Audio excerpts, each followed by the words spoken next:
अकबर बीरबल की कहानियाँ। हकीम की बीरबल से पुरानी दुश्मनी थी। उसने बीरबल को परेशानी में डालने के लिए ही ऐसा कहा था। बादशाह अकबर ने बीरबल को हुक्म दिया, मुझे बैल का दूध चाहिए। जाओ, किसी भी कीमत पर लाओ। बीरबल घर पहुंचा। उसकी बेटी ने देखा कि पिता काफी परेशान लग रहे थे। कई बार पूछने पर बीरबल ने पुत्री को अपनी परेशानी की वजह बता दी। बीरबल की बेटी भी पिता की तरह बहुत सयानी थी। दोनों ने मिलकर एक तरकीब सोच ली। बीरबल ने बेटी को आधी रात में शाही तालाब पर कपड़े धोने भेज दिया। वह वहां गई और कपड़े धोने लगी, जिसकी आवाज सुनकर अकबर की नींद टूट गई। उसने सैनिक भेजकर लड़की को बुलवा लिया। उसने पूछा, तुम इतनी रात को कपड़े क्यों धो रही हो? लड़की ने जवाब दिया, महाराज, मेरे पिता ने आज एक शिशु को जन्म दिया है। वे बिस्तर पर है। मुझे दिन में काम करने का समय नहीं मिलता, इसलिए मैं इस समय कपड़े धो रही हूँ।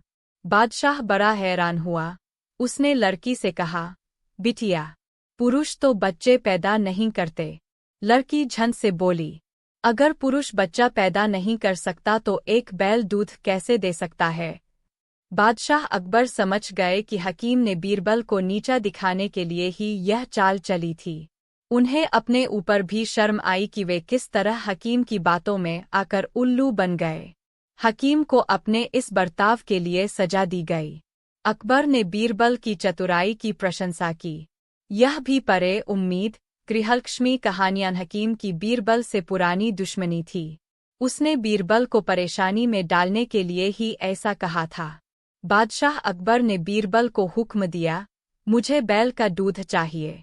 जाओ, किसी भी कीमत पर लाओ। बीरबल घर पहुंचा। उसकी बेटी ने देखा कि पिता काफी परेशान लग रहे थे। कई बार पूछने पर बीरबल ने पुत्री को अपनी परेशानी की वजह बता दी। बादशाह अकबर घुड़सवारी के इतने शौकीन थे कि पसंद आने पर घोड़े का मुंहमांगा दाम देने को तैयार रहते थे। दूरदराज के मुल्कों जैसे अरब, पर्शिया आदि से घोड़ों के विक्रेता मजबूत व आकर्षक घोड़े लेकर दरबार में आया करते थे। बादशाह अपने व्यक्तिगत इस्तेमाल के लिए चुने गए घोड़े की अच्छी कीमत दिया करते थे। जो घोड़े बादशाह की रुचि के नहीं होते थे उन्हें सेना के लिए खरीद लिया जाता था। बादशाह अकबर के दरबार में घोड़े के विक्रेताओं का अच्छा व्यापार होता था। एक दिन घोड़ों का एक नया विक्रेता दरबार में आया।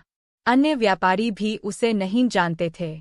उसने 2 बेहद आकर्षक घोड़े बादशाह को बेचे और कहा कि वह ठीक ऐसे ही 100 घोड़े और लाकर दे सकता है, बशर्ते उसे आधी कीमत पेशगी दे दी जाए। बादशाह को चूंकि घोड़े बहुत पसंद आए थे, सो वैसे ही 100 और घोड़े लेने का तुरंत मन बना लिया। बादशाह ने अपने खजांची को बुलाकर व्यापारी को आधी रकम अदा करने को कहा। खजांची उस व्यापारी को लेकर खजाने की ओर चल दिया। लेकिन किसी को भी यह उचित नहीं लगा कि बादशाह ने एक अनजान व्यापारी को इतनी बड़ी रकम बतौर पेशगी दे दी। लेकिन विरोध जताने की हिम्मत किसी के पास न थी। बीरबल भी इस सौदे से खुश न था। वह बोला, हुजूर, कल मुझे आपने शहर भर के मूर्खों की सूची बनाने को कहा था। मुझे खेद है कि उस सूची में आपका नाम सबसे ऊपर है।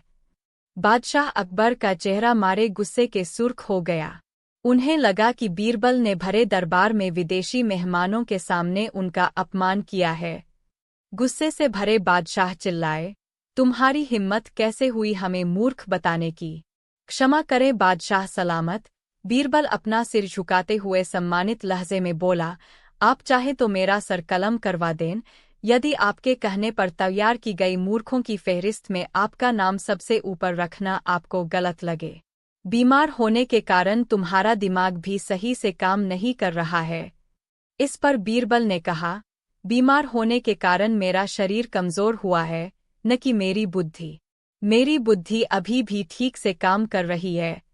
यह सुनकर बादशाह अकबर ने कहा, वाह बीरबल वाह, तुमने आज साबित कर दिया कि तुम्हारी बराबरी का कोई भी नहीं है। यह भी पढ़े। बेस्ट तेनालीराम स्टोरी और कहानी। राजा अकबर का गुस्सा। अकबर ने रंगरेज को गुस्से से कहा, तुम्हारी यह मजाल, बताओ तुम्हें यह तरीका किसने बताया? उस रंगरेज ने कहा। बीरबल ने बता था जहांपनाह। तभी वहां बीरबल पहुंचे। उन्होंने कहा जहां। अकबर ने कहा, हमें समझ जाना चाहिए था कि यह तरकीब आपकी होगी, तभी इसने रंग लाने में देर कर दी, कल भी और आज भी। अकबर बोले, अच्छा यह बताओ तुम्हें कैसे पता चला कि मैं इसे कौन सा रंग पीने को कहूँगा। बीरबल बोला, हुजूर मुझे नहीं पता था कि आप इसे कौन सा रंग पीने को कहेंगे, इसलिए मैंने इसे अलग अलग रंगों के शरबत को लेने को कहा था। इस पर अकबर काफी हंसे और बोले, बहुत खूब बीरबल, तुमने मेरा गुस्सा शांत कर दिया और इस आदमी की जान बचाई। शाबाश बीरबल शाबाश, तुमने मुझे एक बार और गलती करने से बचा लिया। फिर राजा अकबर ने रंगरेज से कहा, और तुम इस बार कोई गलती मत करना, बीरबल भी नहीं बचा पाएंगे। इस प्रकार बीरबल ने अपनी बुद्धि का इस्तेमाल कर अकबर शहंशाह का गुस्सा शांत किया और एक आदमी की जान बचाई। यह भी पढ़े। बेस्ट प्रेम कहानी हिंदी में। अकबर बीरबल की कहानियां में बीरबल की बुद्धि को दिखाया जाता है। बीरबल अपनी बुद्धि से बड़ा सवाल हल कर लेते हैं। इसके साथ ही अकबर बीरबल की हर कहानी में कुछ नया और खास सीखने को भी मिलता है। इसको देखते हुए हमने यहाँ पर कई अकबर बीरबल की कहानियाँ लिखी है। आपको अकबर बीरबल की कहानी कैसी लगी, आप हमें कमेंट करके बता सकते हैं। एक बार बादशाह अकबर किसी व्यापारी के पास से तोता खरीद कर लाए। वह तोता देखने में अत्यंत सुंदर था और उसकी बोली भी बड़ी मीठी थी। अकबर ने उस तोते की रखवाली के लिए एक सेवक को नियुक्त कर दिया और उसे साफ हिदायत दे दी कि अगर तोता मरा तो तुम्हें मृत्यु दंड दे दूंगा, और इसके अलावा जिसने भी अपने मुंह से कहा कि तोता मर चुका है, उसे भी मौत की सजा मिलेगी, इसलिए तोते की रखवाली अच्छे से करना। सेवक तोते को लेकर चला गया और बड़े उत्साह से उसकी देखभाल करने लगा। उसे कहीं ना कहीं यह डर सता रहा था कि अगर कहीं बादशाह का तोता मरा तो उसकी जान पर बन आएगी। और फिर एक दिन ऐसा ही हुआ। तोता अचानक मर गया। अब सेवक के हाथ पाँव फूलने लगे। उसे बादशाह अकबर की कही बात याद थी। वह तुरंत दौड़कर बीरबल के पास गया और पूरी बात बताई। बीरबल ने उस सेवक को पानी पिलाया और कहा, चिंता मत करो, मैं बादशाह से बात करूंगा, तुम बस इस समय उस तोते से दूर हो जाओ। अकबर बादशाह को मजाक करने की आदत थी। एक दिन उन्होंने नगर के सेठों से कहा, आज से तुम लोगों को पहरेदारी करनी पड़ेगी। सुनकर सेठ घबरा गए और बीरबल के पास पहुंचकर अपनी फरियाद रखी। बीरबल ने उन्हें हिम्मत बंधाई। तुम सब अपनी पगड़ियों को पैर में और पायजामों को सिर पर लपेटकर रात्रि के समय में नगर में चिल्लाकर कहते फिरो, अब तो आन पड़ी है। उधर बादशाह भी भेष बदलकर नगर में गश्त लगाने निकले। सेठों का यह निराला स्वांग देखकर बादशाह पहले तो हंसे, फिर बोले, यह सब क्या है? सेठों के मुखिया ने कहा, जहांपनाह, हम सेठ जन्म से गुड़ और तेल बेचने का काम सीख कर आए हैं। भला पहरेदार क्या कर पाएंगे? अगर इतना ही जानते होते तो लोग हमें बनिया कहकर क्यों पुकारते? बादशाह अकबर बीरबल की चाल समझ गए और अपना हुक्म वापस ले लिया। मुख्य पृष्ठ। अकबर बीरबल की कहानियां। मुख्य पृष्ठ। संपूर्ण हिंदी कहानियां। लाला भी देने से इनकार कर दिया। साला अपना सा मुंह लेकर महल वापस लौट आया और अपनी हार स्वीकार कर ली। अब अकबर ने वही काम बीरबल को करने को कहा। बीरबल कुछ सोचे और फिर बोले कि सेठ दमरीलाल जैसे मक्कार और लालची सेठ को यह कोयले की बोरी क्या मैं सिर्फ कोयले का एक टुकड़ा ही 10,000 रुपये में बेच आऊंगा। यह बोलकर वह तुरंत वहां से रवाना हो गए। सबसे पहले उसने एक दर्जी के पास जाकर एक मखमली कुर्ता सिलवाया, हीरे मोती वाली मालाएं गले में डाली, महंगी जूती पहनी और कोयले को बारीक सुरमे जैसा पिसवा लिया। फिर उसने पिसे कोयले को एक सुरमे की छोटी चमकदार डिब्बी में भर लिया। इसके बाद बीरबल ने अपना भेष बदल लिया और एक मेहमानघर में रुककर इश्तिहार दे दिया कि बगदाद से बड़े शेख आए हैं, जो करिश्माई सुरमा बेचते हैं, जिसे आंखों में लगाने से मरे हुए पूर्वज दिख जाते हैं, और यदि उन्होंने कहीं कोई धन गाड़ा है तो उसका पता बताते हैं। यह बात शहर में आग की तरह जली। सेठ दमरीलाल को भी ये बात पता चली। उसने सोचा जरूर उसके पूर्वजों ने कहीं न कहीं धन गाड़ा होगा। उसने तुरंत शेख बने बीरबल से संपर्क किया और सुरमे की डिब्बी खरीदने की पेशकश की। शेख ने डिब्बी के 20,000 रुपये मांगे और मोलभाव करते करते 10,000 में बात तय हुई। पर सेठ भी होशियार था। उसने कहा, मैं अभी तुरंत ये सुरमा लगाऊंगा और अगर मुझे मेरे पूर्वज नहीं दिखे तो मैं पैसे वापस ले लूंगा। बीरबल बोला, बिल्कुल आप ऐसा कर सकते हैं। चलिए शहर के चौराहे पर चलिए और वहां इसे जांच लीजिए।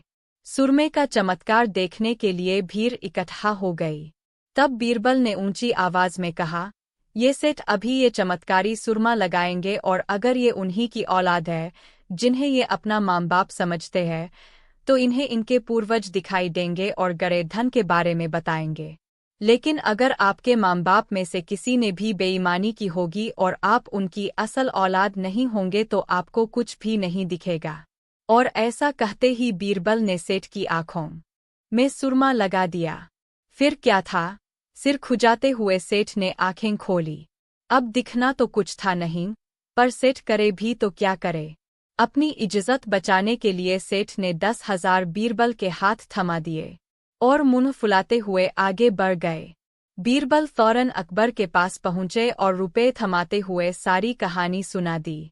अकबर का साला बिना कुछ कहे अपने घर लौट गया और अकबर बीरबल एक दूसरे को देखकर मंद मुस्काने लगे।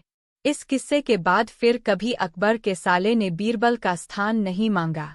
मुख्य पृष्ठ। अकबर बीरबल की कहानियां। मुख्य पृष्ठ। संपूर्ण हिंदी कहानियां। दमरीलाल ने कोयले की बोरी के बदले एक रेला भी देने से इनकार कर दिया। साला अपना सा मुंह लेकर महल वापस लौट आया और अपनी हार स्वीकार कर ली। अब अकबर ने वही काम बीरबल को करने को कहा। बीरबल कुछ सोचे और फिर बोले कि सेठ दमरीलाल जैसे मक्कार और लालची सेठ को यह कोयले की बोरी क्या, मैं सिर्फ कोयले का एक टुकड़ा ही 10,000 रुपये में बेच आऊंगा। यह बोलकर वह तुरंत वहां से रवाना हो गए। सबसे पहले उसने एक दर्जी के पास जाकर एक मखमली कुर्ता सिलवाया, हीरे मोती वाली मालाएं गले में डाली, महंगी जूती पहनी और कोयले को बारीक सुरमे जैसा पिसवा लिया। फिर उसने पिसे कोयले को एक सुरमे की छोटी चमकदार डिब्बी में भर लिया। इसके बाद बीरबल ने अपना भेष बदल लिया और एक मेहमानघर में रुककर इश्तिहार दे दिया कि बगदाद से बड़े शेख आए हैं जो करिश्माई सुरमा बेचते हैं, जिसे आंखों में लगाने से मरे हुए पूर्वज दिख जाते हैं और यदि उन्होंने कहीं कोई धन गाड़ा है तो उसका पता बताते हैं। यह बात शहर में आग की तरह जली। सेठ दमरीलाल को भी ये बात पता चली। उसने सोचा जरूर उसके पूर्वजों ने कहीं न कहीं धन गाड़ा होगा। उसने तुरंत शेख बने बीरबल से संपर्क किया और सुरमे की डिब्बी खरीदने की पेशकश की। शेख ने डिब्बी के 20,000 रुपये मांगे और मोलभाव करते करते 10,000 में बात तय हुई। पर सेठ भी होशियार था। उसने कहा, मैं अभी तुरंत ये सुरमा लगाऊंगा और अगर मुझे मेरे पूर्वज नहीं दिखे तो मैं पैसे वापस ले लूंगा। बीरबल बोला, बिल्कुल आप ऐसा कर सकते हैं। चलिए शहर के चौराहे पर चलिए और वहां इसे जांच लीजिए। सुरमे का चमत्कार देखने के लिए भीड़ इकट्ठा हो गई। तब बीरबल ने ऊंची आवाज में कहा, ये सेठ अभी ये चमत्कारी सुरमा लगाएंगे और अगर ये उन्हीं की औलाद है जिन्हें ये अपना माँ बाप समझते हैं तो इन्हें इनके पूर्वज दिखाई देंगे और गड़े धन के बारे में बताएंगे। लेकिन अगर आपके माँ बाप में से किसी ने भी बेईमानी की होगी और जई, जूते, पगड़ी और तमाकू का बंडुआ लाकर सामने पटक दिए। होरी ने उसकी ओर आंखें तरेर कर कहा, क्या ससुराल जाना है जो पांचों पोशाक लाई है? ससुराल में भी तो कोई जवान साली स्लेहेज नहीं बैठी है जिसे जाकर दिखाओ।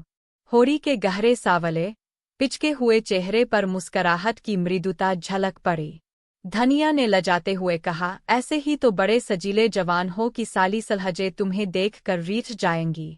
होरी ने फटी हुई मिर्जई को बड़ी सावधानी से तह करके खाट पर रखते हुए कहा, तो क्या तू समझती है मैं बूढ़ा हो गया? अभी तो 40 भी नहीं हुए। मर्द 60 पर पाठे होते हैं। जाकर शीशे में मुंह देखो। तुम जैसे मर्द 60 पर पाठे नहीं होते। दूध की अंजन लगाने तक को तो मिलता नहीं, पाठे होंगे। तुम्हारी दशा देख देखकर तो मैं और भी सूती जाती हूँ कि भगवान यह बुढ़ापा कैसे कटेगा, किसके द्वार पर भीख मांगेंगे। होरी की वह क्षणिक मृदुता यथार्थ की इस आंच में जैसे झुलस गई। लकड़ी संभालता हुआ बोला, साठे तक पहुंचने की नौबत न आने पाएगी धनिया, इसके पहले ही चल देंगे। धनिया ने तिरस्कार किया, अच्छा रहने दो, मत अशुभ मुँह से निकालो। तुमसे कोई अच्छी बात भी कहे तो लगते हो कोसने। होरी लाठी कंधे पर रखकर घर से निकला तो धनिया द्वार पर खड़ी उसे देर तक देखती रही। उसके इन निराशाभरे शब्दों ने धनिया के चोट खाए हुए हृदय में आतंकमय कंपन सा डाल दिया था। वह जैसे अपने नारीत्व के संपूर्ण तप और व्रत से अपने पति को अभयदान दे रही थी। उसके अंतःकरण से जैसे आशीर्वादों का व्यूह सा निकलकर होरी को अपने अंदर छिपाए लेता था। विपन्नता के इस अथाह सागर, सोहाग ही वह तृण था जिसे पकड़े हुए वह सागर को पार कर रही थी। इन असंगत शब्दों ने यथार्थ के निकट होने पर भी मानो झटका देकर उसके हाथ से वह तिनके का सहारा छीन लेना चाहा। बिल्क यथार्थ के निकट होने के कारण ही उनमें इतनी वेदनाशक्ति आ गई थी। काना कहने से काने को जो दुख होता है वह क्या दो आँखों वाले आदमी को हो सकता है। होरी कदम बढ़ाए चला जाता था। पगडंडी के दोनों ओर ऊख के पौधों की लहराती हुई हरियाली देखकर उसने मन में कहा, भगवान कहीं गांव से बरखा कर दें और डारी भी सुभीते से रहे तो एक गाय जरूर लेगा। देशी गायें तो न दूध दे न उनके बछवे ही किसी काम के हों। बहुत हुआ तो तेली के कोल्हू में चले, नहीं वह पछाई गाय लेगा, उसकी खूब सेवा करेगा। कुछ नहीं तो 4-5 सेर दूध होगा। गोबर दूध के लिए तरस कर रह जाता है। इस उम्र में न खाया पिया तो फिर कब खाएगा। साल भर भी दूध पी ले तो देखने लायक हो जाए। बछवे भी अच्छे बैल निकलेंगे। 200 से कम की गोनी न होगी। फर गऊ से ही तो द्वार की शोभा है। सबेरे सवेरे गऊ के दर्शन हो जाए तो क्या कहना। न जाने कब यह साध पूरी होगी, कब वह शुभ दिन आएगा।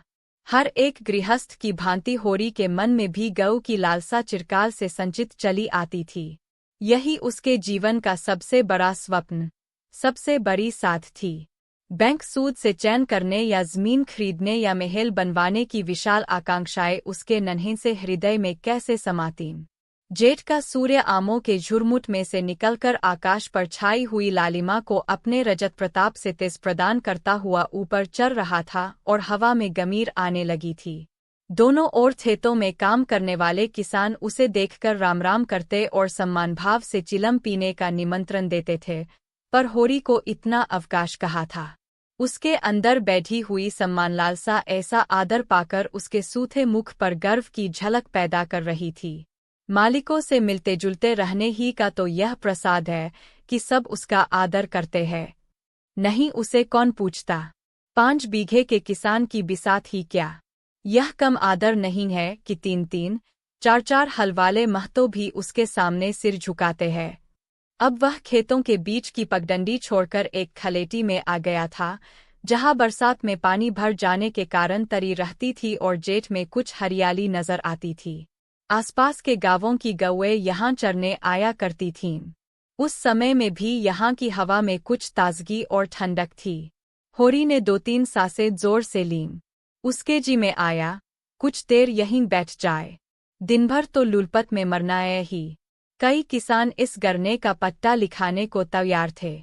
अच्छी रकम देते थे, पर ईश्वर भला करे राय साहब का कि उन्होंने साफ कह दिया, यह जमीन जानवरों की चराई के लिए छोड़ दी गई है और किसी दाम पर भी न उठाई जाएगी।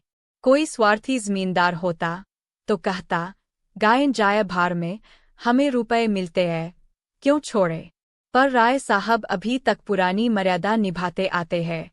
जो मालिक प्रजा को न पाले वह भी कोई आदमी है। सहसा उसने देखा, भोला अपनी गायें लिए इसी तरफ चला आ रहा है। भोला इसी गांव से मिले हुए पूर्वे का ग्वाला था और दूधमखन का व्यवसाय करता था। अच्छा दाम मिल जाने पर कभी कभी किसानों के हाथ गायें बेच भी देता था।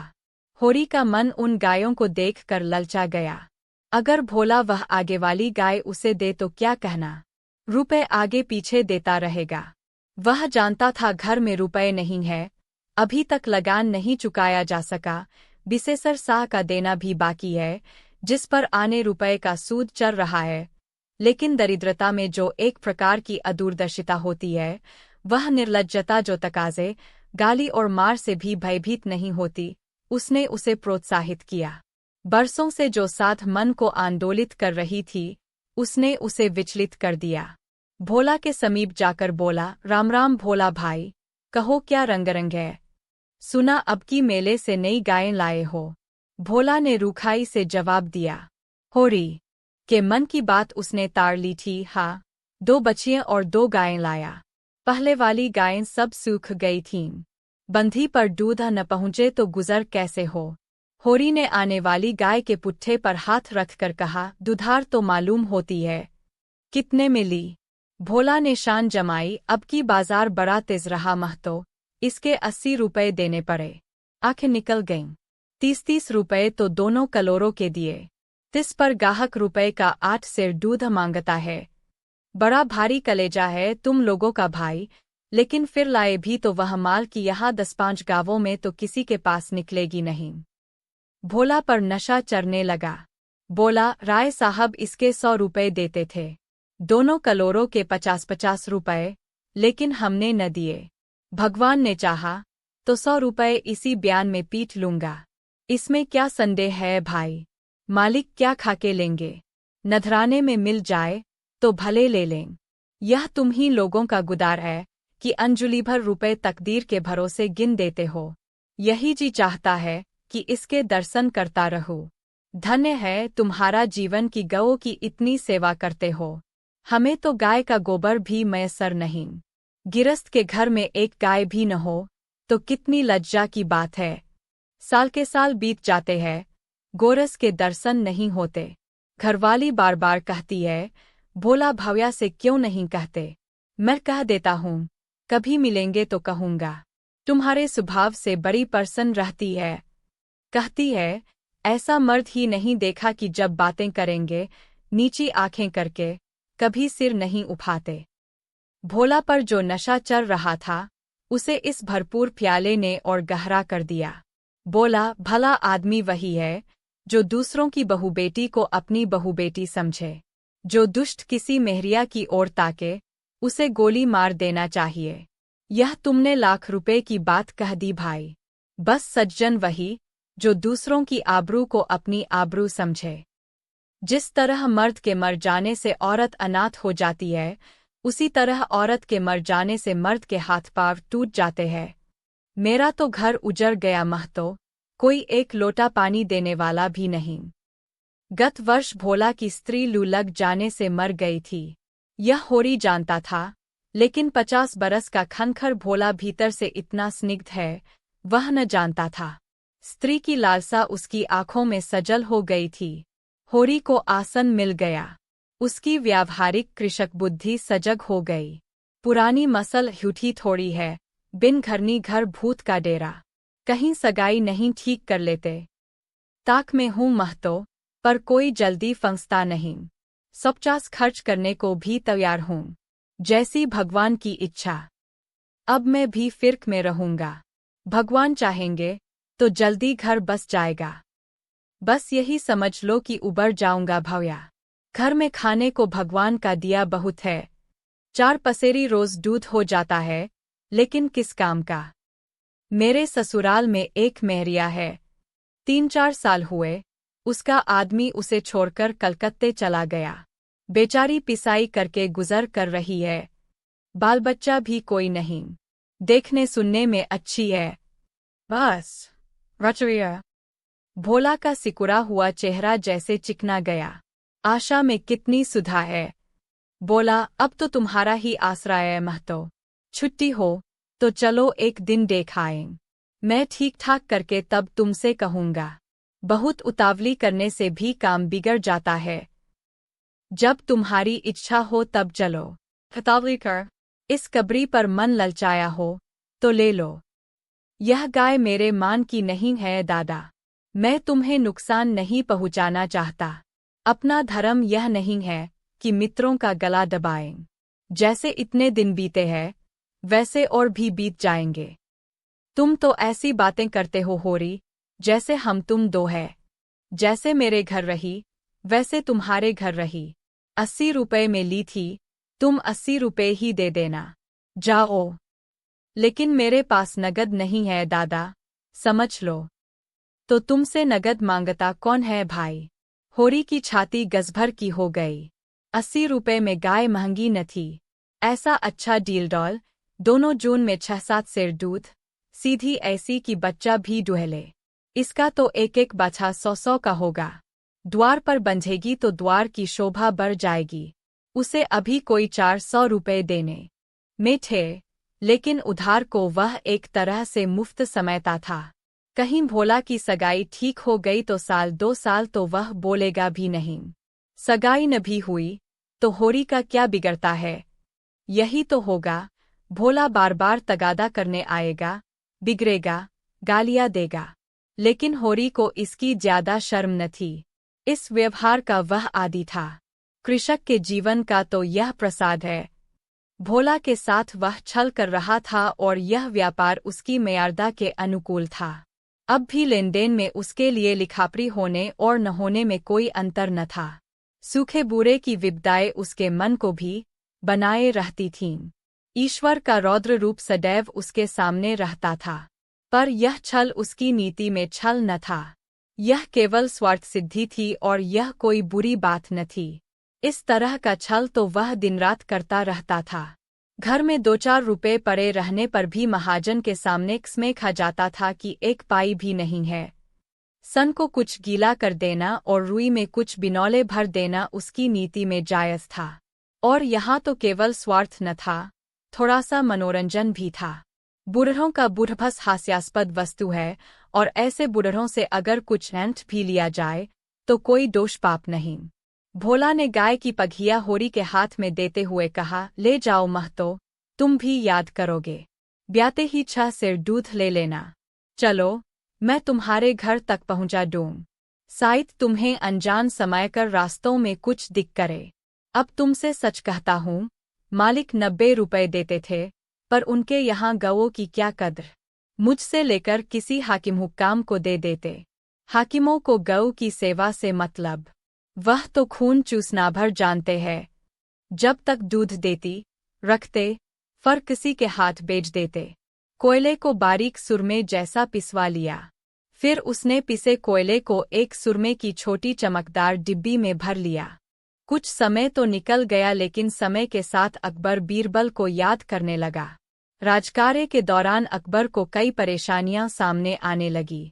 जो मुश्किल काम बीरबल चुटकी बजाते ही हल कर देता था, उन्हें पूरा करने में दूसरे दरबारियों को कई दिन लग जाते थे। साथ ही अकबर को बीरबल की स्वामी भक्ति भी याद आ रही थी। अकबर पछता रहा था कि आखिर क्यों छोटी सी बात पर उसने बीरबल को इतनी बड़ी सजा दे दी। बीरबल मटका अपने घर ले गया और खेत में ले जाकर एक तरबूज के फूल को उसमें डाल दिया। बेल को खाद पानी देता रहा। समय के साथ तरबूज मटके में इतना बड़ा हो गया कि उसे मटके से बाहर निकालना असंभव हो गया तो बीरबल ने उसे बेल से काटकर अलग कर दिया। उसने राजदरबार में मटके को यह कहकर भिजवा दिया कि इस मटके में बुद्धि है, लेकिन बिना मटके को तोड़े ही इसे बाहर निकालना हो। फिर उसने पिसे कोयले को एक सुरमे की छोटी चमकदार डिब्बी में भर लिया। इसके बाद बीरबल ने अपना भेष बदल लिया और एक मेहमानघर में रुककर इश्तिहार दे दिया कि बगदाद से बड़े शेख आए हैं, जो करिश्माई सुरमा बेचते हैं, जिसे आंखों में लगाने से मरे हुए पूर्वज दिख जाते हैं, और यदि उन्होंने कहीं कोई धन गाड़ा है तो उसका पता बताते हैं। यह बात शहर में आग की तरह जली। सेठ दमरीलाल को भी ये बात पता चली। उसने सोचा जरूर उसके पूर्वजों ने कहीं न कहीं धन गाड़ा होगा। उसने तुरंत शेख बने बीरबल से संपर्क किया और सुरमे की डिब्बी खरीदने की पेशकश की। शेख ने डिब्बी के 20,000 रुपये मांगे और मोलभाव करते करते 10,000 में बात तय हुई। पर सेठ भी होशियार था। उसने कहा, मैं अभी तुरंत ये सुरमा लगाऊंगा और अगर मुझे मेरे पूर्वज नहीं दिखे तो मैं पैसे वापस ले लूंगा। बीरबल बोला, बिल्कुल आप ऐसा कर सकते हैं। चलिए शहर के चौराहे पर चलिए और वहां इसे जांच लीजिए। सुरमे का चमत्कार देखने के लिए भीड़ इकट्ठा हो गई। तब बीरबल ने ऊंची आवाज में कहा, ये सेठ अभी ये चमत्कारी सुरमा लगाएंगे और अगर ये उन्हीं की औलाद है जिन्हें ये अपना माँ बाप समझते हैं तो इन्हें इनके पूर्वज दिखाई देंगे और गड़े धन के बारे में बताएंगे। लेकिन अगर आपके माँ बाप में से किसी ने भी बेईमानी की होगी और आप उनकी असल औलाद नहीं होंगे तो आपको कुछ भी नहीं दिखेगा। और ऐसा कहते ही बीरबल ने सेठ की आंखों में सुरमा लगा दिया। फिर क्या था? सिर खुजाते हुए सेठ ने आंखें खोली।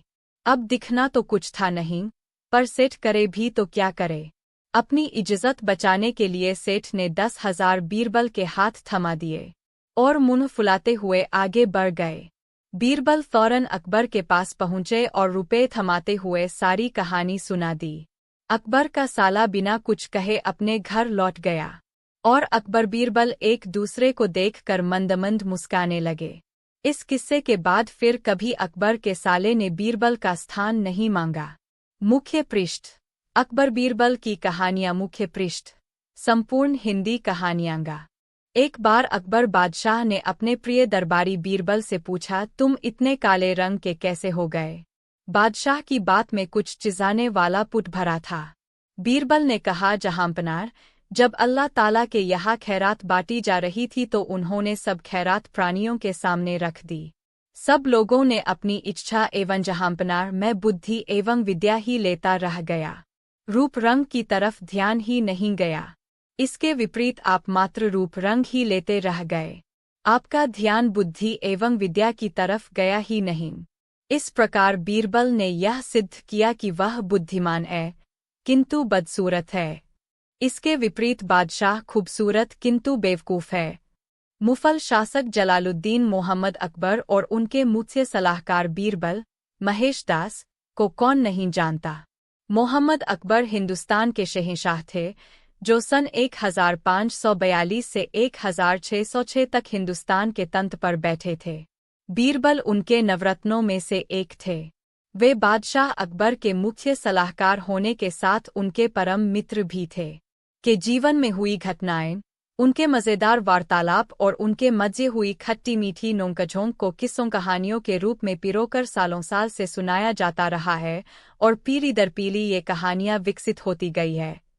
इन किस्से कहानियों पर कई किताबें लिखी गई है जो हर उम्र के लोगों में प्रचलित है। इन कहानियों की खास बात यह है कि ये हमारा मनोरंजन करने के साथ ज्ञान की बातें भी सिखा जाती है। शायद यही कारण है कि इतने वर्ष बीत जाने के बाद भी इन कहानियों का अस्तित्व बरकरार है। एक व्यापारी अकबर के समय में बिजनेस करता था। महाराणा प्रताप से लड़ाई की वजह से अकबर कंगाल हो गया और व्यापारी से कुछ सहायता मांगी।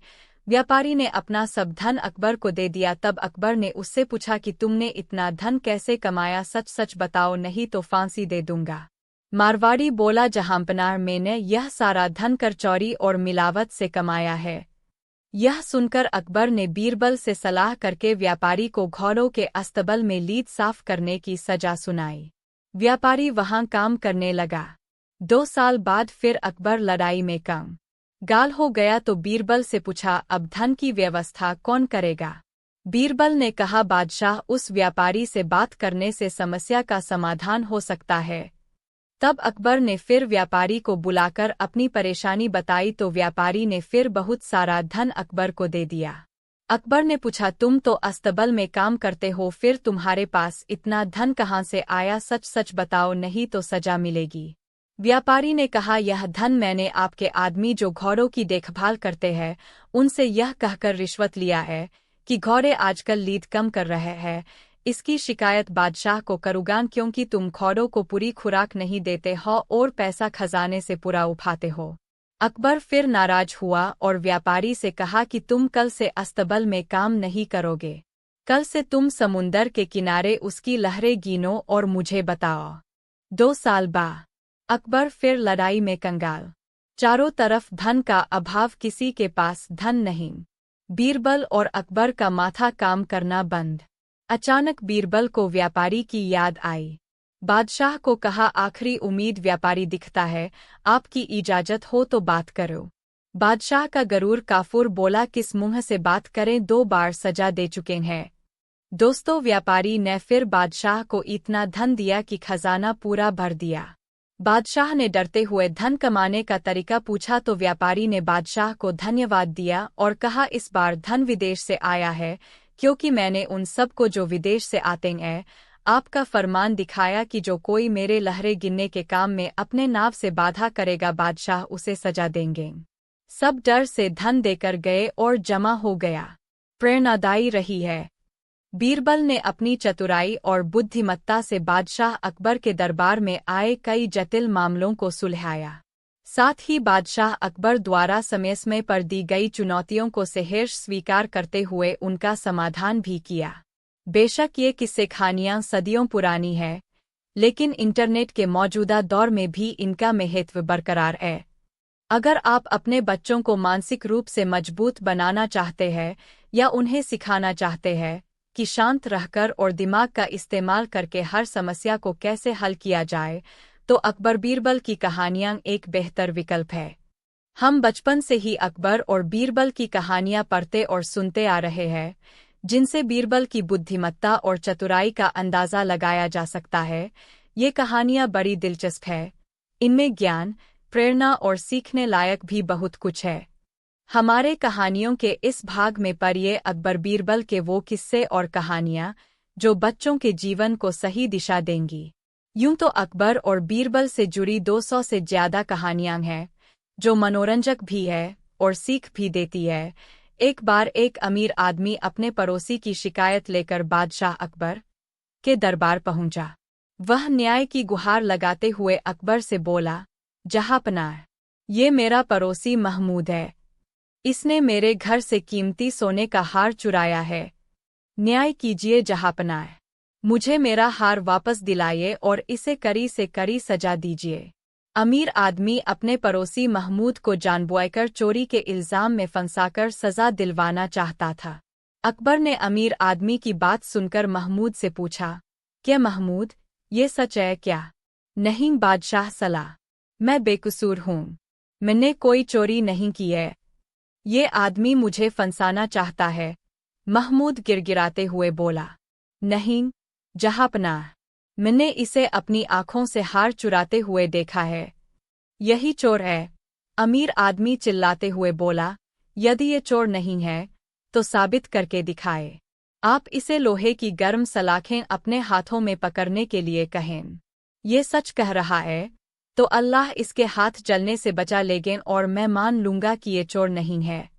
लेकिन यदि इसके हाथ जल गए तो साफ हो जाएगा कि ये झूठ बोल रहा है और हार इसी ने चुराया है।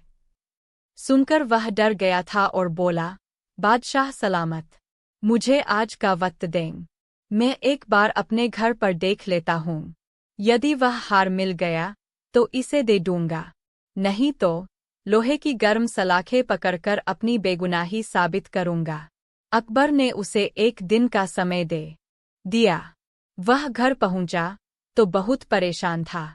वह समझ नहीं पा रहा था कि कैसे स्वयं को इस मुसीबत से बचाए। अंत में उसने बीरबल के पास जाने का मन बनाया। बीरबल के घर पहुंचकर उसने उसे सारी बात बताई और इस मुसीबत से निकलने के लिए कोई रास्ता सुझाने की गुजारिश की। बीरबल ने उसे कुछ कहा और वह अपने घर चला आया। अगले दिन वह अकबर के दरबार में हाजिर हुआ। अमीर आदमी भी वहां मौजूद था। अकबर ने उससे पूछा, क्यों, क्या तुम अपने घर पर हार ढूंढ पाए? नहीं हुजूर, मेरे घर वह हार नहीं है, महमूद इत्मीनान से बोला। तो क्या तुम लोहे की गर्म सलाखें पकड़ने के लिए तैयार हो? अकबर ने फिर पूछा। परें, सिंह और सियार, पंचतंत्र। जी हुजूर, मैं तैयार हूँ, लेकिन मैं चाहता हूँ कि जिस तरह मैं लोहे की गर्म सलाखें पकड़कर अपनी सच्चाई साबित करूँगा, उसी तरह ये अमीर आदमी भी इन गर्म सलाखों को पकड़कर साबित करे कि ये सच्चा है। ये सच्चा होगा तो अल्लाह इसके हाथ भी नहीं जलने देंगे। आप पहले इसे ये गर्म सलाखें पकड़ने के लिए कहें। ये सुनना था कि अमीर आदमी के पसीने छूटने लगे। वह बोला, जहांपनाह, ऐसा लगता है कि वह हार मैंने घर पर ही कहीं रख दिया है। मैं घर जाकर एक बार फिर से देखता हूँ। अकबर समझ गए कि दाल में कुछ काला है। उन्होंने सैनिकों को भेजकर अमीर आदमी के घर वह हार ढूंढवाया। वह हार उसके घर पर ही मिला। अमीर आदमी का कपट देख अकबर ने सजा के तौर पर उसे वह हार महमूद को देने का आदेश दिया। अमीर आदमी पछताकर रह गया। अकबर बीरबल के रोचक किस्से। बीरबल की विनोदप्रियता और बुद्धिचातुर्य ने न केवल अकबर बल्कि मुगल साम्राज्य की अधिकांश जनता का मन मोह लिया था। लोकप्रिय तो बीरबल इतने थे कि अकबर के बाद उन्हीं की गणना होती थी। वे उच्च कोटि के प्रशासक और तलवार के धनी थे, पर शायद जिस गुण के कारण वे अकबर को परम प्रिय थे, वह गुण था उनका उच्च कोटि का विनोदी होना। बहुत कम लोगों को पता होगा कि बीरबल एक कुशल कवि भी थे। वे ब्रह्मा उपनाम से लिखते थे। उनकी कविताओं का संग्रह आज भी भरतपुर संग्रहालय में सुरक्षित है। वैसे तो बीरबल के नाम से प्रसिद्ध थे, परंतु उनका असली नाम महेशदास था। ऐसा विश्वास किया जाता है कि यमुना के तट पर बसे त्रिविक्रमपुर, अब तिकवापुर के नाम से प्रसिद्ध, एक निर्धन ब्राह्मण परिवार में पैदा हुए थे। लेकिन अपनी प्रतिभा के बल पर उन्होंने अकबर के दरबार के नवरत्नों में स्थान प्राप्त किया था। उनकी इस अद्भुत सफलता के कारण अनेक दरबारी उनसे ईर्ष्या करते थे और उनके विरुद्ध षड्यंत्र रचते थे। बीरबल सेनानायक के रूप में अफगानिस्तान की लड़ाई में मारे गए।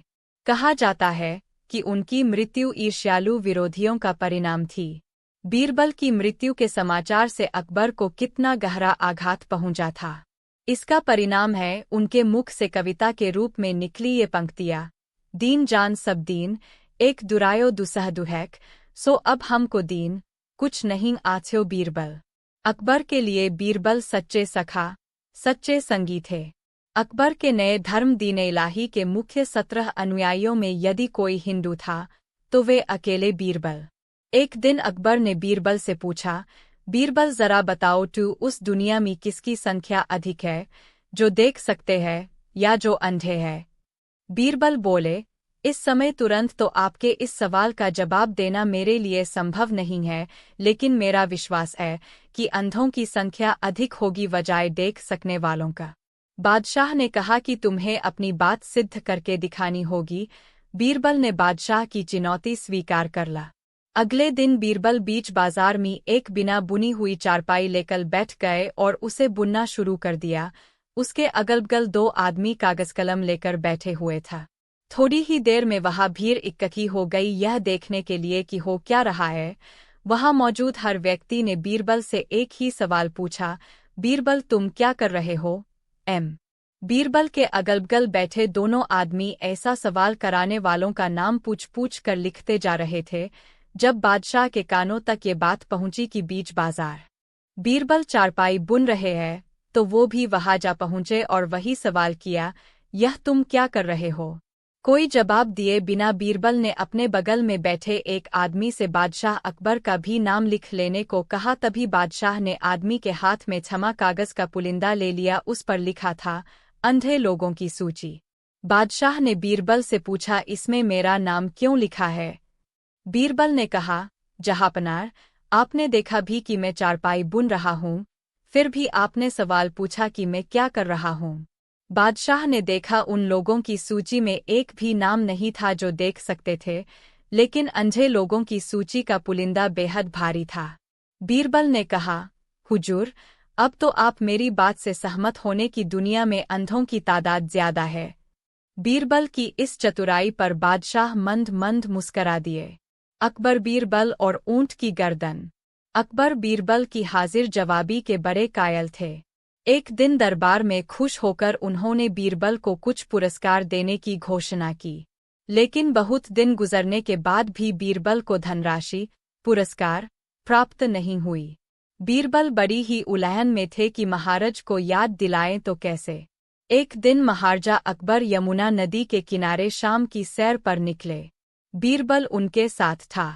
अकबर ने वहां एक ऊंट को घूमते देखा। अकबर ने बीरबल से पूछा, बीरबल बताओ, ऊंट की गर्दन मुड़ी क्यों होती है? बीरबल ने सोचा महाराज को उनका वादा याद दिलाने का यह सही समय है।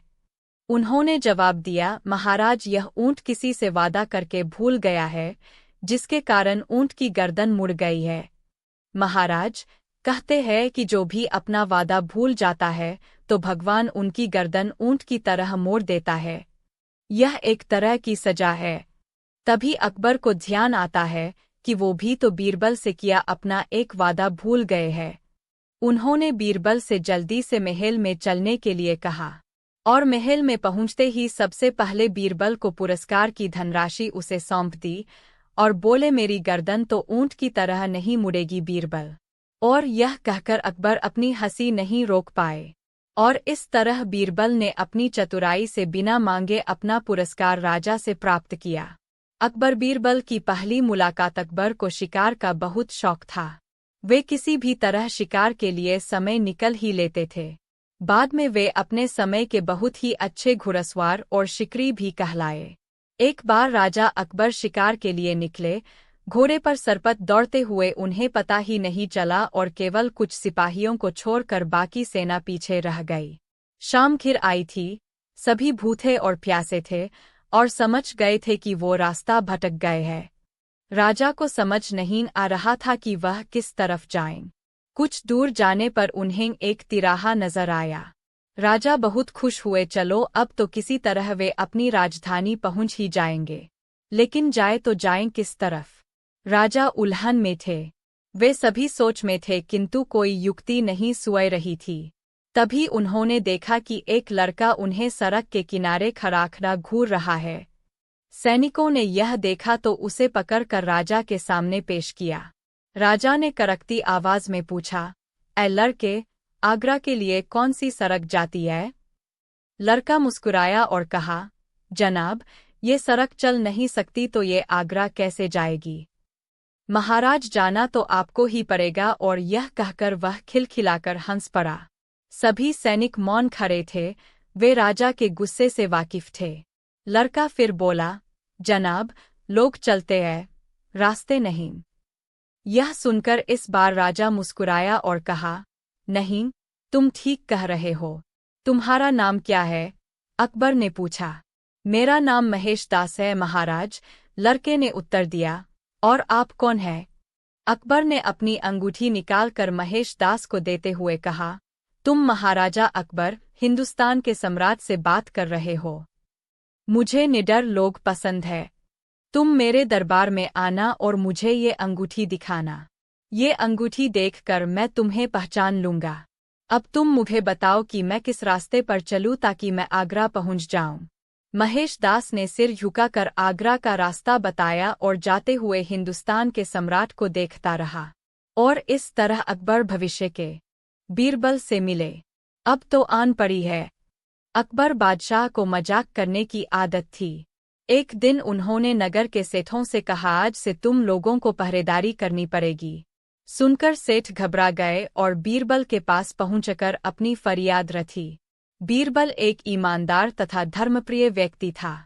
वह प्रतिदिन ईश्वर की आराधना बिना नागा किया करता था। इससे उसे नैतिक व मानसिक बल प्राप्त होता था।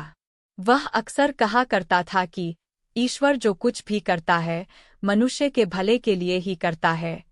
कभी कभी हमें ऐसा लगता है कि ईश्वर हम पर कृपादृष्टि नहीं रखता, लेकिन ऐसा होता नहीं। कभी कभी तो उसके वरदान को भी लोग शाप समझने की भूल कर बैठते हैं। वह हमको थोड़ी पीड़ा इसलिए देता है ताकि बड़ी पीड़ा से बच सकें। एक दरबारी को बीरबल की ऐसी बातें पसंद न आती थीं। एक दिन वही दरबारी दरबार में बीरबल को संबोधित करता हुआ बोला, देखो, ईश्वर ने मेरे साथ क्या किया। कल शाम को जब मैं जानवरों के लिए चारा काट रहा था तो अचानक मेरी छोटी उंगली कट गई। क्या अब भी तुम यही कहोगे कि ईश्वर ने मेरे लिए यह अच्छा किया है? कुछ देर चुप रहने के बाद बोला बीरबल, मेरा अब भी यही विश्वास है, क्योंकि ईश्वर जो कुछ भी करता है मनुष्य के भले के लिए ही करता है। सुनकर वह दरबारी नाराज हो गया कि मेरी तो उंगली कट गई और बीरबल को इसमें भी अच्छाई नजर आ रही है। मेरी पीड़ा तो जैसे कुछ भी नहीं। कुछ अन्य दरबारियों ने भी उसके सुर में सुर मिलाया। तभी बीच में हस्तक्षेप करते हुए बादशाह अकबर बोले, बीरबल, हम भी अल्लाह पर भरोसा रखते हैं, लेकिन यहाँ तुम्हारी बात से सहमत नहीं। इस दरबारी के मामले में ऐसी कोई बात नहीं दिखाई देती जिसके लिए उसकी तारीफ की जाए। बीरबल मुस्कराता हुआ बोला, ठीक है जहाँपनार, समय ही बताएगा अब। 3 महीने बीत चुके थे। वह दरबारी, जिसकी उंगली कट गई थी, घने जंगल में शिकार खेलने निकला हुआ था। एक हिरन का पीछा करते वह भटककर आदिवासियों के हाथों में जा पड़ा। वे आदिवासी अपने देवता को प्रसन्न करने के लिए मानव बलि में विश्वास रखते थे। अतः वे उस दरबारी को पकड़कर मंदिर में ले गए, बलि चढ़ाने के लिए। लेकिन जब पुजारी ने उसके शरीर का निरीक्षण किया तो हाथ की एक उंगली कम पाई। नहीं, इस आदमी की बलि नहीं दी जा सकती, मंदिर का पुजारी बोला। यदि 9 उंगलियों वाले इस आदमी को बलि चढ़ा दिया गया तो हमारे देवता बजाय प्रसन्न होने के क्रोधित हो जाएंगे। अधूरी बलि उन्हें पसंद नहीं। हमें महामारियों, बाढ़ या सूखे का प्रकोप झेलना पड़ सकता है, इसलिए इसे छोड़ देना ही ठीक होगा। और उस दरबारी को मुक्त कर दिया गया। अगले दिन वह दरबारी दरबार में बीरबल के पास आकर रोने लगा। तभी बादशाह भी दरबार में आ पहुंचे और उस दरबारी को बीरबल के सामने रोता देखकर हैरान रह गया। तुम्हें क्या हुआ? रो क्यों रहे हो? अकबर ने सवाल किया। जवाब में उस दरबारी ने अपनी आपबीती विस्तार से कह सुनाई। वह बोला, अब मुझे विश्वास हो गया है कि ईश्वर जो कुछ भी करता है, मनुष्य के भले के लिए ही करता है। यदि मेरी उंगली न कटी होती तो निश्चित ही आदिवासी मेरी बलि चढ़ा देते। इसीलिए मैं रो रहा हूँ, लेकिन ये आंसू खुशी के हैं। मैं खुश हूँ क्योंकि मैं जिंदा हूँ। बीरबल के ईश्वर पर विश्वास को संदेह की दृष्टि से देखना मेरी भूल थी। एक दिन बादशाह अकबर ने ऐलान किया कि जो भी मेरे सवालों का सही जवाब देगा उसे भारी इनाम दिया जाएगा। सवाल कुछ इस प्रकार से थे। 1 ऐसा क्या है जो आज भी है और कल भी रहेगा? 2 ऐसा क्या है जो आज भी नहीं है और कल भी नहीं होगा? 3 ऐसा क्या है जो आज तो है लेकिन कल नहीं होगा? इन तीनों सवालों के उदाहरण भी देने थे। किसी को भी चतुराई भरे इन तीनों सवालों का जवाब नहीं सूझ रहा था। तभी बीरबल बोला, हुजूर, आपके सवालों का जवाब मैं दे सकता हूँ, लेकिन इसके लिए आपको मेरे साथ शहर का दौरा करना होगा। तभी आपके सवाल सही ढंग से हल हो पाएंगे। अकबर और बीरबल ने वेश बदला और सूफियों का बाना पहनकर निकल पड़े। कुछ ही देर बाद वे बाजार में खड़े थे। फिर दोनों एक दुकान में घुस गए। बीरबल ने दुकानदार से कहा, हमें बच्चों की पढ़ाई के लिए मदरसा बनाना है, तुम हमें इसके लिए 1000 रुपये दे दो। जब दुकानदार ने अपने मुनीम से कहा कि इन्हें 1000 रुपये दे दो तो बीरबल बोला, जब मैं तुमसे रुपये ले रहा हूँगा तो तुम्हारे सिर पर जूता मारूंगा। हर 1 रुपये के पीछे 1 जूता पड़ेगा। बोलो, तैयार हो? यह सुनते ही दुकानदार के नौकर का पारा चढ़ गया और वह बीरबल से 2-2 हाथ करने आगे बढ़ आया। लेकिन दुकानदार ने नौकर को शांत करते हुए कहा, मैं तैयार हूँ, लेकिन मेरी एक शर्त है। मुझे विश्वास दिलाना होगा कि मेरा पैसा इसी नेक काम पर खर्च होगा। ऐसा कहते हुए दुकानदार ने सिर झुका दिया और बीरबल से बोला कि जूता मारना शुरू करें। तब बीरबल व अकबर बिना कुछ कहे सुने दुकान से बाहर निकल आए। दोनों चुपचाप चले जा रहे थे कि तभी बीरबल ने मौन तोड़ा। बंदा परवर, दुकान में जो कुछ हुआ उसका मतलब है कि दुकानदार के पास आज पैसा है और उस पैसे को नेक कामों में लगाने की नीयत भी, जो उसे आने वाले कल, भविष्य में नाम देगी। इसका एक मतलब यह भी है कि अपने नेक कामों से वह जन्नत में अपनी जगह पक्की कर लेगा। आप इसे यूं भी कह सकते हैं कि जो कुछ उसके पास आज है, कल भी उसके साथ होगा। यह आपके पहले सवाल का जवाब है। फिर वे चलते हुए एक भिखारी के पास पहुंचे। उन्होंने देखा कि एक आदमी उसे कुछ खाने को दे रहा है और वह खाने का सामान उस भिखारी की जरूरत से कहीं ज्यादा है। तब बीरबल उस भिखारी से बोला, हम भूखे हैं, कुछ हमें भी दे दो खाने को। यह सुनकर भिखारी बरस पड़ा, भागो यहाँ से, जाने कहाँ से आ जाते हैं मांगने। तब बीरबल बादशाह से बोला, यह रहा हुजूर आपके दूसरे सवाल का जवाब। यह भिखारी ईश्वर को खुश करना नहीं जानता। इसका मतलब यह है कि जो कुछ इसके पास आज है, वो कल नहीं होगा। दोनों फिर आगे बढ़ गए। उन्होंने देखा कि एक तपस्वी पेड़ के नीचे तपस्या कर रहा है। बीरबल ने पास जाकर उसके सामने कुछ पैसे रखे। तब वह तपस्वी बोला, इसे हटाओ यहाँ से। मेरे लिए यह बेईमानी से पाया गया पैसा है, ऐसा समय नहीं चाहिए। अब बीरबल बोला, हुजूर, इसका मतलब यह हुआ कि अभी तो नहीं है, लेकिन बाद में हो सकता है। आज यह तपस्वी सभी सुखों को नकार रहा है, लेकिन कल यही सब सुख इसके पास होंगे। और हुजूर, चौथी मिसाल आप खुद है। पिछले जन्म में आपने शुभ कर्म किए थे, जो यह जीवन आप शानो शौकत के साथ बिता रहे हैं। किसी चीज की कोई कमी नहीं। यदि आपने इसी तरह ईमानदारी और न्यायप्रियता से राज करना जारी रखा तो कोई कारण नहीं कि यह सब कुछ कल भी आपके पास न हो। लेकिन यह न भूले कि यदि आप राह भटक गए तो कुछ साथ नहीं रहेगा। अपने सवालों के बुद्धिमत्तापूर्ण चतुराई भरे जवाब सुनकर बादशाह अकबर बेहद खुश हुए। कवि और धनवान आदमी बीरबल को प्रशंसाभरी नजरों से देखने लगे। कुएं का पानी। एक बार एक आदमी ने अपना कुआं एक किसान को बेच दिया। अगले दिन जब किसान ने कुएं से पानी खींचना शुरू किया तो उस व्यक्ति ने किसान से पानी लेने के लिए मना किया। वह बोला, मैंने तुम्हें केवल कुआं बेचा है, न कि कुएं का पानी। किसान बहुत दुखी हुआ और उसने अकबर के दरबार में गुहार लगाई। उसने दरबार में सब कुछ बताया और अकबर से इंसाफ मांगा। अकबर ने यह समस्या बीरबल को हल करने के लिए दी। बीरबल ने उस व्यक्ति को बुलाया जिसने कुआं किसान को बेचा था। बीरबल ने पूछा, तुम किसान को कुएं से पानी क्यों नहीं लेने देते? आखिर तुमने कुआं किसान को बेचा है?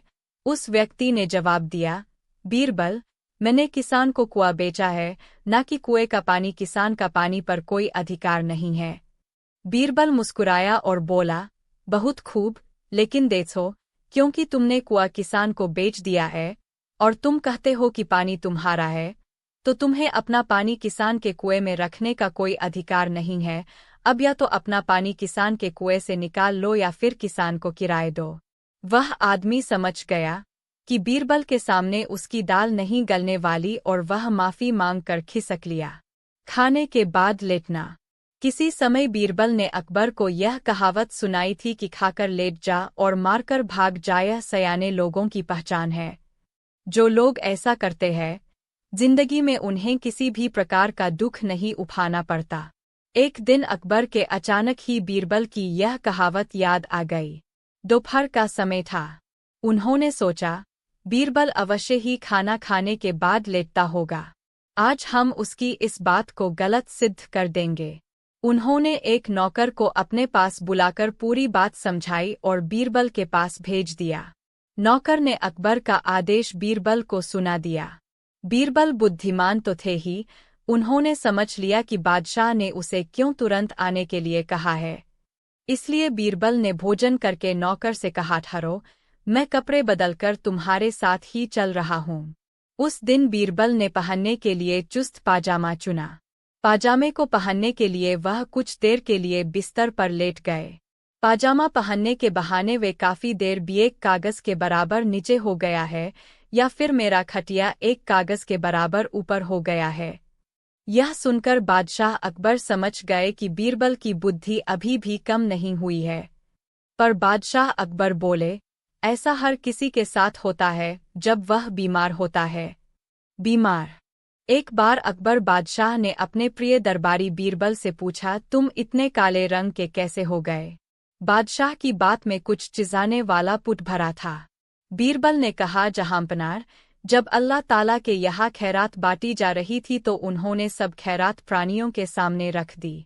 सब लोगों ने अपनी इच्छा एवं जहां